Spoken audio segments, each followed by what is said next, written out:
नागपूरच्या कोतवाली पोलीस ठाण्याच्या हद्दीत एका महिलेच्या तक्रारीवरून फसवणूक आणि अन्य गंभीर आरोपांच्या अनुषंगाने गुन्हा दाखल करण्यात आला आहे।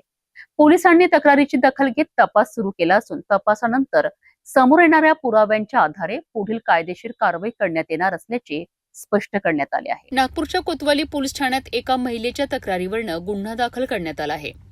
पोलिसांनी तक्रारीची नोंद घेत प्रकरणाचा सखोल तपास सुरू केला आहे। या प्रकरणात तक्रारीतील आरोपांची पडताळणी करण्यात येत असून सर्व पुरावे आणि संबंधित व्यक्तींचे जबाब नोंदविले जात आहेत। तपासादरम्यान नेमके कोणते गुन्हे घडलेत, फसवणूक, विनयभंग आणि इतर कोणतेही कायदेशीर पैलू आहेत का, याचीही छाननी केली जात आहे। तपास पूर्ण झाल्यानंतर उपलब्ध पुरावे आणि निष्कर्षाच्या आधारे पुढील कायदेशीर कारवाई करण्यात येणार असल्याचे पोलिसांनी सांगितले आहे।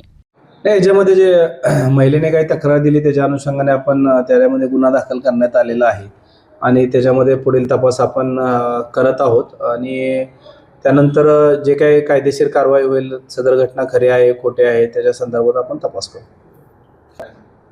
नाही, याच्यामध्ये आता तपासाला तेच दिसणार आहे की संबंधित प्रॉपर्टी होता, विनयभंगाचा होता का, आणखी त्याच्यामध्ये इतर काही गोष्टी आहेत का, त्याच्या अनुषंगाने आपण तपास करतो। या प्रकरणातील तपास अद्याप सुरू असून पोलिसांकडून सर्व बाबींची बारकाईने पडताळणी केली जात आहे।